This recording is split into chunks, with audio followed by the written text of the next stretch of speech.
the UC's announced sweeping changes. This is the first time in nearly 10 years that they've revised these essays. But to get to know a little bit about Jay, Jay is a former public school teacher from New York City and was most recently a lawyer. He's since returned to the field where he truly belongs, education. And let me just tell you, those of you who are interested in the pre-med, particularly the SIMMER, Summer Education Camp at Stanford University, this guy is the SIMMER Whisperer. He knows how to grease the wheels to get his students into that program. Anyway, please join me in welcoming Jay Choi.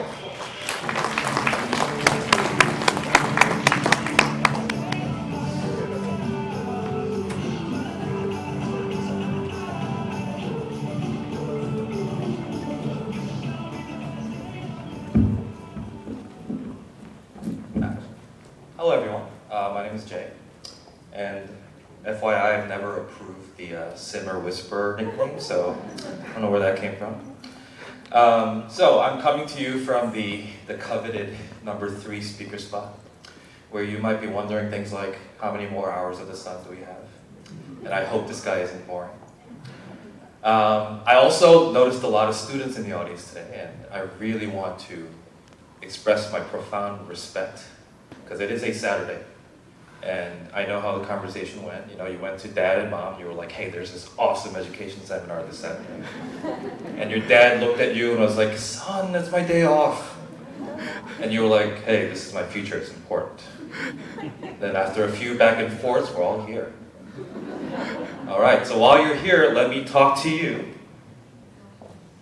about how the University of California personal statement is changing. And that's the University of California, specifically Berkeley. And before we go into the details of exactly how the prompts are changing, I first want to talk to you generally about how think tank learning consultants view the essay. And we think of it as a form of communication. And it's kind of obvious, but it's really communication between the writers and the readers. And the consultants, we can really help the writers in this case, which are the students, shape the message you want to send. But it's also really important to pay attention to what the readers are saying and what they're looking for. And the readers, of course, are the University of California application readers. And last year, some of my think tank learning colleagues went to the University of California Counselor Conference, and they came back with a bunch of points that they got directly from the readers. And of course, the instructions for the 2 mandatory prompts, that's the old prompt, and we're going to talk about how it's no longer 2 questions. But they start off with a couple of things. They say, it is not an essay. And I think what they mean by that is, students think of the first thing that they think of when they hear essay is they think back to what they know, which is the English essay about Hamlet, or the history test essay about World War II. And they're saying, this is not what we want, right? They want something different. And they say this is the student's interview with the UC, and that's really instructive for counselors and also the students to figure out what exactly are the readers looking for. And it's never read alone, meaning it's not just one type of reader that's going to be seeing your essay. It's going to be multiple readers. So let's dig a little bit deeper. And that first point is the most important thing, and we actually tell our students this all the time. It's all about showing over telling. And what I mean by that is, this is an example of telling.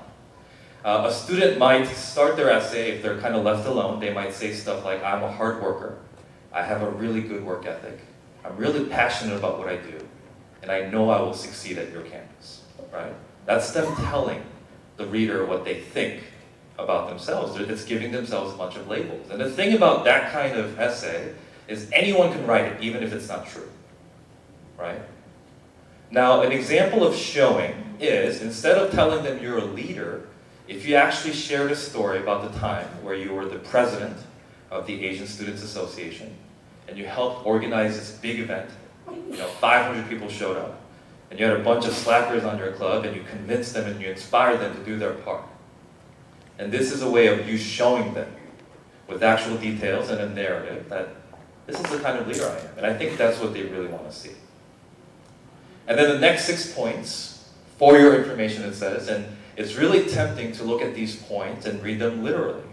For example, the second one, grammar spelling mistakes will not hurt a student's admission. They're missing the apostrophe, I get it. Oh yeah, you're right. Yes, you're right, actually. Yeah, they're showing, right, instead of telling. Anyways, so yeah, what they mean here is, and it's really tempting to think, hey, it's okay to have grammar mistakes, right? I can sort of rush through these essays and have a few spelling mistakes too. But I don't really think that's what they're saying. I think all of these 6 points are kind of code. And let me tell you exactly how I interpret this code. So, the grammar spelling mistakes thing, I think it's their way of saying, right? This is, again, this is kind of harkening back to the interview thing. When you're speaking at an interview to someone and you make a few grammar mistakes, they're not going to hold that against you because they really want to know what the story is, what kind of person you are. And they're saying the content here is important, right? It's not really necessarily the form. But of course, because they know you have all the time in the world that you wish to devote to this thing, they're going to expect to see really good, kind of perfect grammar and spelling as well. And that's the part where consultants can come in and sort of really help you on that end. Now I'm kind of going, all jumping all over the place, but let's go to the first point. Responses are not graded. And I think this is their way of saying we actually have thousands of essays to read. And we really don't have the time to do a deep dive into your essays and kind of, come up with a rubric and give you an A, B, C, D, or E. They really don't. They do have their kind of way of internally, sort of assessing them, but this is kind of their admission. We don't have, the kind of time maybe they have at private schools. Third, sob stories do not guarantee admission. Sob stories, and I think this one is a little bit, I want to make a distinction here. I think it's okay to write about emotional content that's inspiring and that's touching. But I think what they don't want to hear is this kind of long story about how my life was so tough, right? That one time when my grade was a C because we moved and it was really tough for me. Believe me, I've had that draft written for me before. So what they want to say is, yes, please don't do that kind of thing. And not because it isn't true, but because there's only so much space. And that's not really what they want to hear. It's not really what they're interested in finding out about you. If you want to talk about a tough time, they want to hear how you bounced back, right? Not how tough that time was. 4, I and my statements are encouraged. And this kind of, how many of you have heard that you're not supposed to say I or my in an essay by your English teacher? Lots of people, right? And they kind of tell it to you like it's a rule, but it really isn't. Oh, sorry, yes?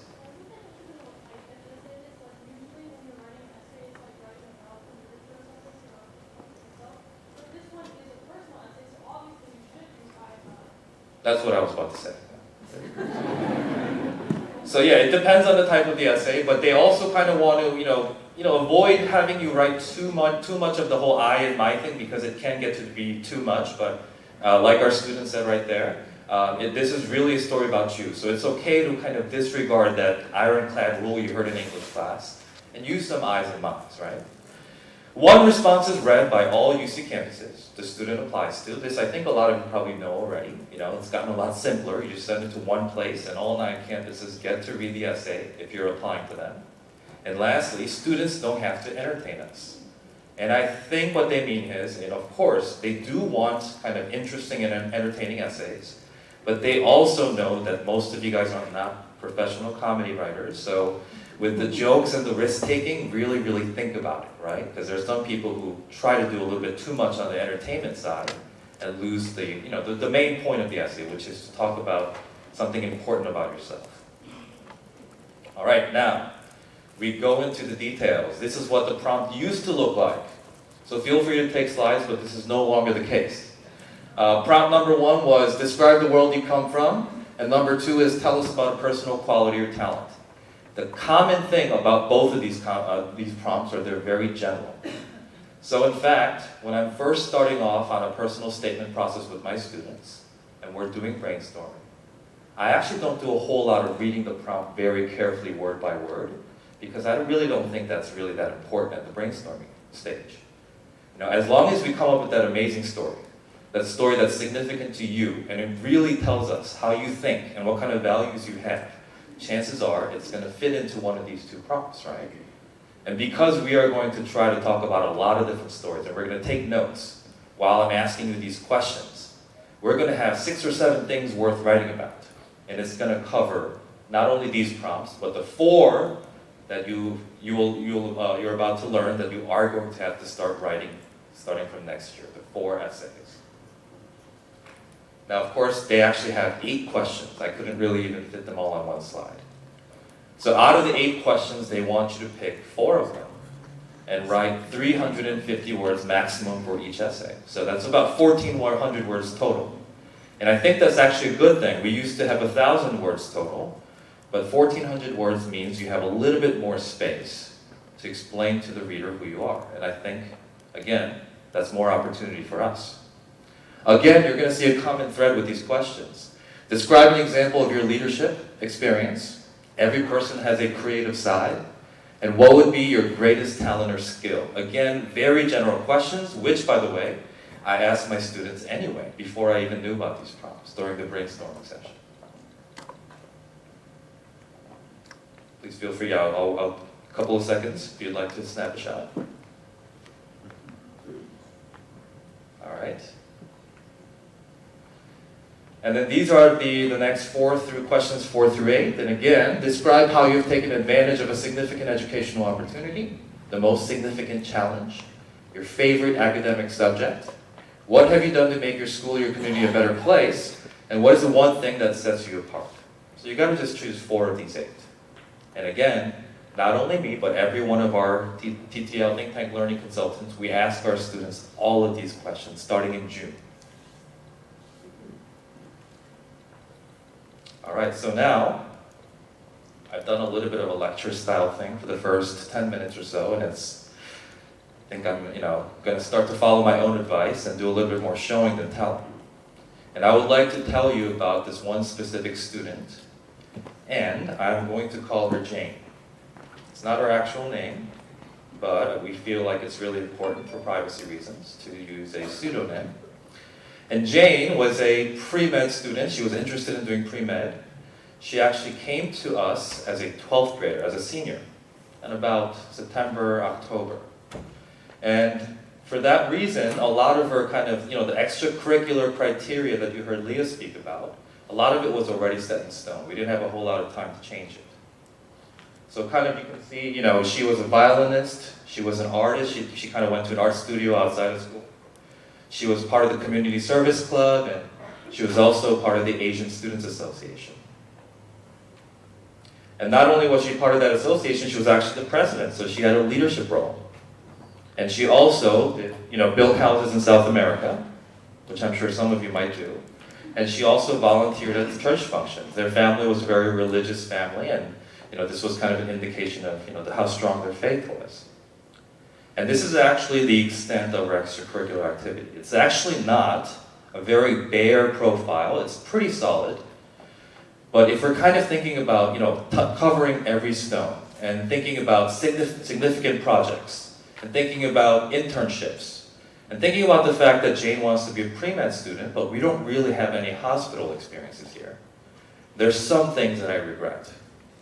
And what I mean by regret is that if we had the opportunity to meet Jane as a 9th grader or a 10th grader, we would have been able to do that kind of long-term planning. But of course, Jane came to us for one reason. It's for help with a personal statement. So this is my story of how I helped her. Our philosophy. A lot of us are really excited about this whole process. Out of the 1 year, work year, we start the process in June, and it's one of the most fun parts of our job. And the reason why is because, one, it's the opportunity to learn about the students really well. We do a lot of one-on-one sessions, and sometimes we take 5, 6, 7 sessions to figure out exactly what that perfect topic is. And in those sessions, I have to share a lot about myself too, because if I don't, then why would they want to share, right? So they get to learn about me too. I've had this comment a couple of times. At the end of a meeting, they left, and as they were leaving, they said they just felt like, they they had a therapy session with their shrink. So in some ways, we get to talk about a lot of deep stuff. And of course, we make sure we don't get into too much of the stuff that's out of my area of expertise, but it's kind of necessary to really know the student inside out for me to be able to choose and help her choose, what is the perfect topic. It's also my opportunity to teach students how to write. And I know a lot of you guys are really good writers already. But like our student told us, the kind of writing that you're really good at so far is the English essay, it's the history essay. It's not really the essay about yourself where you get to use a lot of I's and my's, right? And so this is my opportunity to speak to you about, kind of nitty-bitty things about writing that I've learned, about how much space you devote on an essay to an idea, whether you devote a whole paragraph and a half or just 2 sentences, is an indicator of how important you think that idea is to the reader. How there's a rhythm to the way you write. How sometimes, being concise is way more important than using those gaudy SAT words. Because it's all about communication.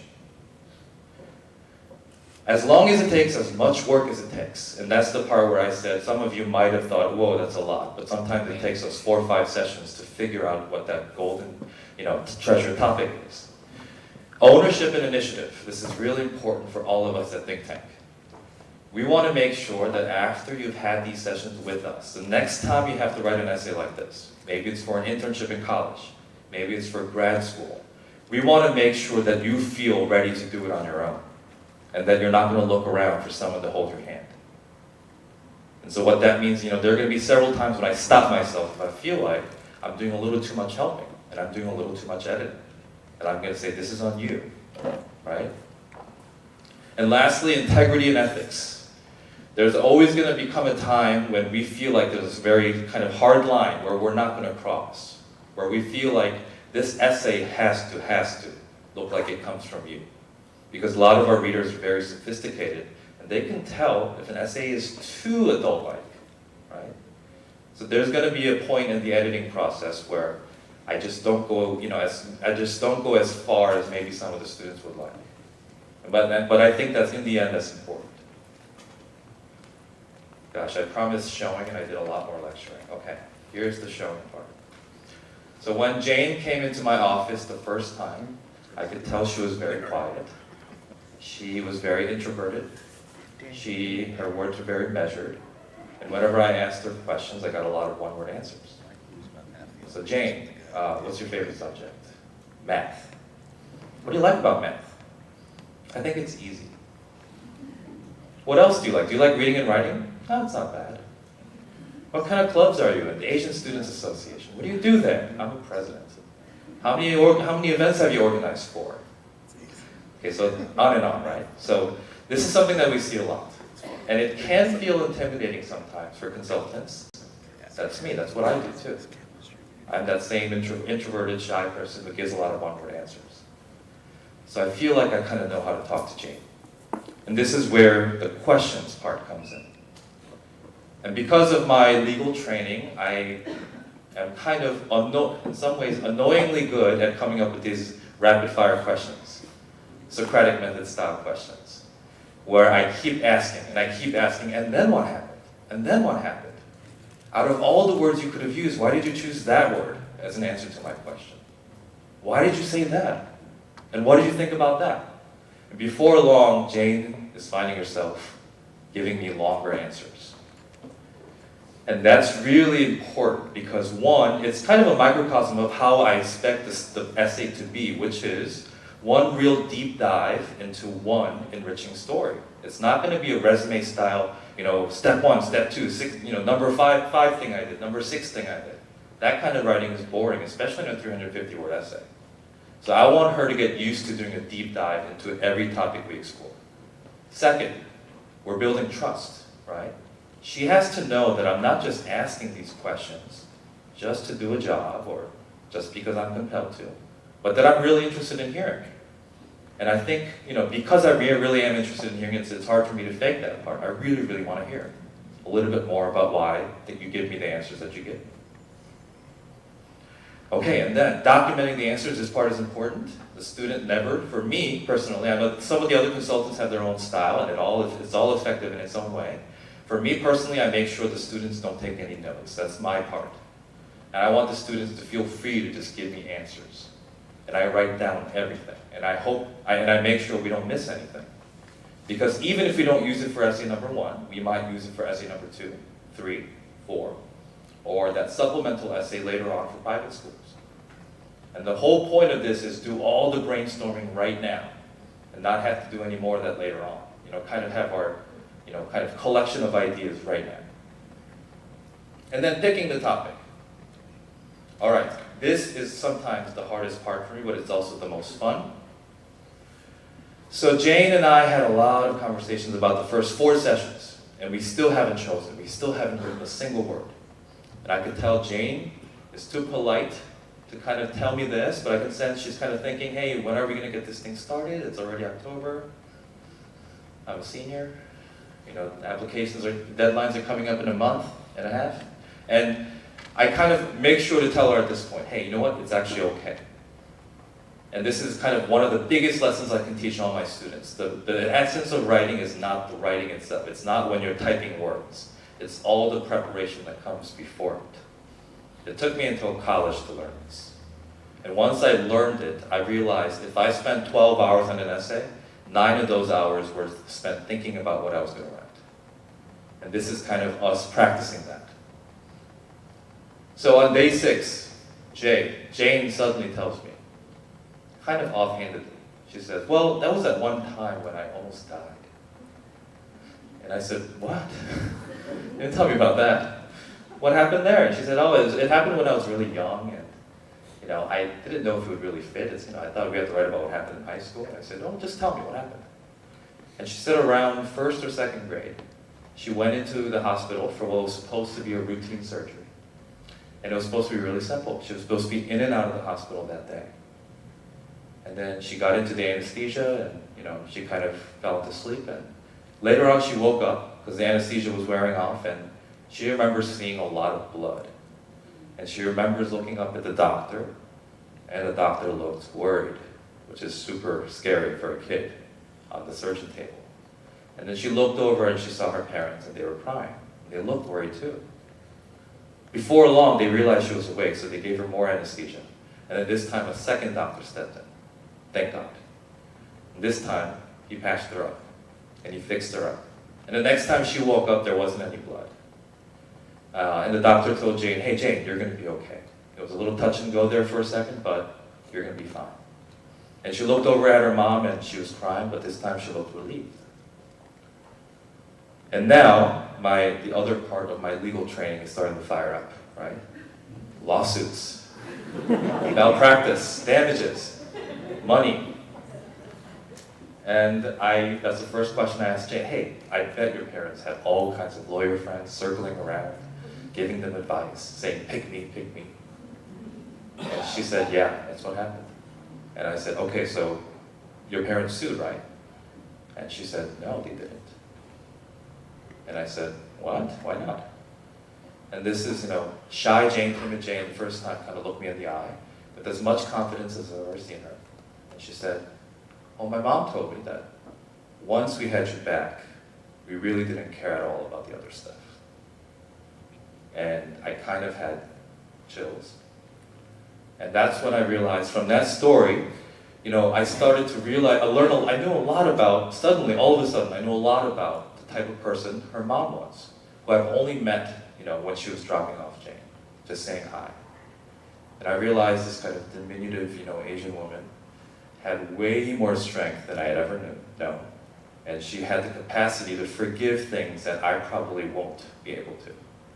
If I had someone who made the kind of mistake that almost took away, someone who was the most important person in my life, I don't think I would have been able to forgive that person. But she did, and her dad did. And now I'm starting to do my English major thing, and I'm connecting the dots, right? So now I'm thinking, this is something we can write about, because to me, this is the ultimate story of forgiveness. And by that I mean, this is at a time of extreme duress, Jane, at a young age, watched her parents essentially decide to forgive the person who was responsible for a huge mistake. And even if she didn't know at the time, if it didn't sink in at the time, to me, I could see that Jane was a reflection of her parents, and she had gotten the greatest lesson about forgiveness she could have ever received. Not from lectures, not from books. And of course, now I have to look at Jane and say, hey, by the way, this is what I think. What do you think? Do you agree? And she said, you know what? I never really thought of it that way. It was always kind of something I never thought about, but I think you're kind of right. And I asked her, hey, like whenever people do you wrong, whenever people make mistakes, and they do negative things to you, what is your reaction usually? And she said, I usually just kind of let it go. And so that was kind of the clincher. I realized, hey, and I kind of knew this instinctively. You know, Jane was a very forgiving person, and she was not an angry person. And I bet she got it from her parents that day. So, we had our topic. And now, we are going to go into the writing part. So Jane, she writes the first draft. After we do a lot of brainstorming and outlining, she writes the second draft. And then here, this part is important. Even if I feel like we have that golden ticket idea, after a couple of drafts, I always huddle together with the student and say, we have a great idea. You tried to execute it in 2 words. Is it working? Because sometimes great ideas don't always work in execution. And she told me, yeah, you know what, I think it's working. And I kind of agreed. So far, we had a really interesting draft. If she had told me no, we would have started all over again. And I'm okay with it. And I would have met with her 2-3 times a week if we had to. But she said yes, and I agreed with her. So we kept writing. And we revised and executed the ideas. We decided, we talked about how much of the essay do we want to talk about the blood and the scariness, and how much of the essay do we want to talk about the parents. And we made a kind of a strategic, apportioning of that. And then next, I say, after 4 or 5 drafts, I say, Jane, you've done your part, now it's my turn. And this is when I do the editing for grammar and usage. And she had about 800 words for a 500-word essay, so I cut it down for the word count, because that's my job. And then even after that, we keep revising. And then at a certain point, we decide it's ready to go. Now, we at Think Tank Learning, we sincerely believe this part, and we think if we do this part of the process correctly, we feel like students and parents will feel really good about the time that we spent with them, even if the admissions results sometimes are not exactly as you had hoped. And I kind of get, versions of this. I see my colleagues getting this all the time, where students go up to them and they thank them a lot, even before the results are out. Even when the results are out and their first choice isn't there, they come by, they bring coffees. Not my students, but I saw another consultant. And because of this, that's why it's so much fun for us. And we start early because we want to do this right. We start in June. We're about to start again in a month and a half. And I really can't wait to get started again. Thank you.